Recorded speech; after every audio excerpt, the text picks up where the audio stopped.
খেলাটা ঠিক মতো মাঠে চালান, অটোমেটিক এর মধ্যে থেকে প্রতিভাবান খেলোয়াড় বের হয়ে আসবে। কোনো প্রতিষ্ঠান যদি টিম গঠন করতে ব্যর্থ হয়, কারিগরি কলেজ, মাদ্রাসা, হাই স্কুল, জেনারেল কলেজ, সেই প্রতিষ্ঠানের এমপিও বন্ধ থাকবে। ছাত্র না পেলে টিচাররা খেলবে, কিন্তু টিম গঠন করতে হবে। ইতিমধ্যেই এই খেলাটি পরিচালনা সুষ্ঠুভাবে পরিচালনা করবার জন্য যে আর্থিক প্রয়োজন, এটি স্থানীয় সরকার বিভাগ থেকে উপজেলা নির্বাহী কর্মকর্তাদের ইতিমধ্যেই আমরা নির্দেশনা জারি করেছি যে এডিবির যে 10% খাত থাকে শিক্ষা, ক্রিয়া বা বিভিন্ন, সেটা থেকে ব্যয় করতে পারবে।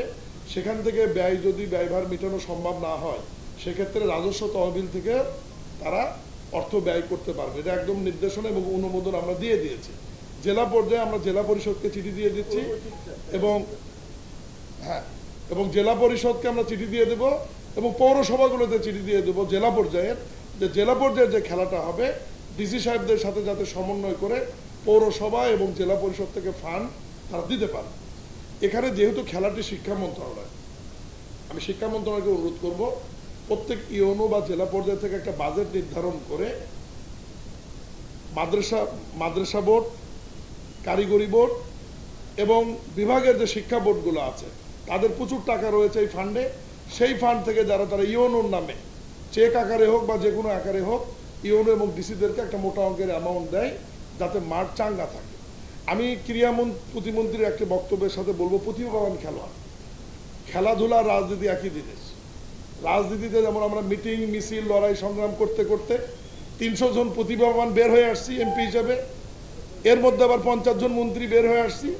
খেলাধুলাও তাই, খেলাটা ঠিক মতো মাঠে চালান, অটোমেটিক এর মধ্যে থেকে প্রতিভাবান খেলোয়াড় বের হয়ে আসবে। এটার জন্য আলাদা খোঁজ করার দরকার নেই। তবে আমি একটা শর্ত দিতে বলবো, কোনো প্রতিষ্ঠান যদি টিম গঠন করতে ব্যর্থ হয়, কারিগরি কলেজ, মাদ্রাসা, হাই স্কুল, জেনারেল কলেজ, সেই প্রতিষ্ঠানের এমপিও বন্ধ থাকবে। ছাত্র না পেলে টিচাররা খেলবে, কিন্তু টিম গঠন করতে হবে। এটার জন্য একদম ম্যান্ডেটরি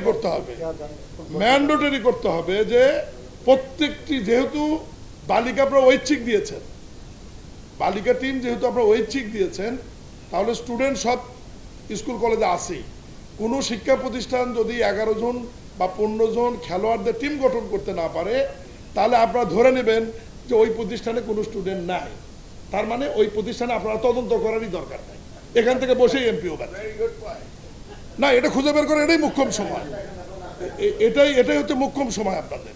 এবং এই খেলাটি আমি মাঠ পর্যায়ে ইতিমধ্যেই মিটিং করেছি, চেয়ারম্যান এবং ইউনো সহ আমি একটা প্রাথমিক মিটিং করেছি।